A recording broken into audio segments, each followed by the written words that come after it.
Hi, నేను doctor KS Gopal దత్త, consultant endocrinologist. So ఇవాళ మనం హైపోథైరాయిడిజం గురించి మాట్లాడుకుందాం.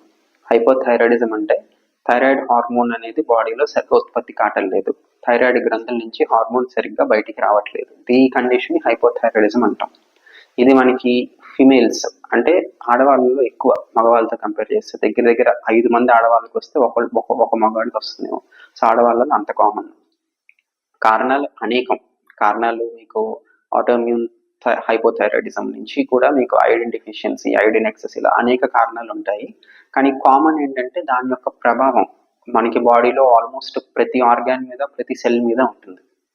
సో బాగా హైపోథైరాయిడిజం ఉన్న వాళ్ళు 6 నుంచి 8 కేజీలు బరువు పెరగటం, కొంచెం కాళ్ళవాపులు, ఉబ్బరం రావటం, బాగా నీరసంగా ఉండటం, ఎక్కువ బద్ధకంగా, లెథార్జిక్గా ఎక్కువసేపు పడుకోవాలి అని అనిపిస్తాం, మలబద్ధకం రావటం, దాంతోపాటు మనకి కొంచెం ఏమంటారు బాడీలో మెటబాలిజం అనేది స్లో అయిపోయి ఫుడ్ ఎక్కువ తినరు, ఫుడ్ తినకపోయినా సరే బరువు పెరుగుతుంటారు అనమాట. ఇది స్పెషాలిటీ దీంట్లో.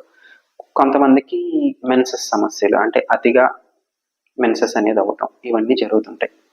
కొంతమందికి ఏంటంటే మరీ ఎక్కువ హైపోథైరాయిడిజం, మరీ సివియర్ స్టేజ్లో ఉన్నప్పుడు థైరాయిడ్ గ్రంథి అనేది వాపు కూడా కనిపిస్తూ ఉంటుంది. ట్రీట్మెంట్ అనేది చాలా సింపుల్. మనకి ఏదైతే బాడీలో హార్మోన్ తగ్గుతుందో అదే హార్మోన్ని మనం టాబ్లెట్ రూపంలో సప్లిమెంట్ చేస్తాం బాడీలో లెవెల్స్ మెయింటైన్ చేయడానికి. So almost most natural treatment అనమాట హైపోథైరాయిడిజంకి. మీకు ఎల్లోపతిలో ఇంకెందుకంటే మోర్ న్యాచురల్ ట్రీట్మెంట్ అనేది ఉండదు, సైడ్ ఎఫెక్ట్స్ లేని ట్రీట్మెంట్ అనేది ఉండదు.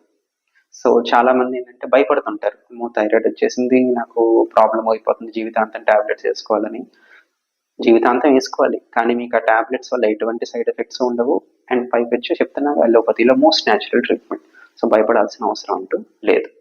ఎండోక్రైనాలజిస్ట్ని సంప్రదించండి. హైపోథైరాయిడిజం అనేది తెలియగానే మేము కరెక్ట్గా గైడ్ చేస్తాం.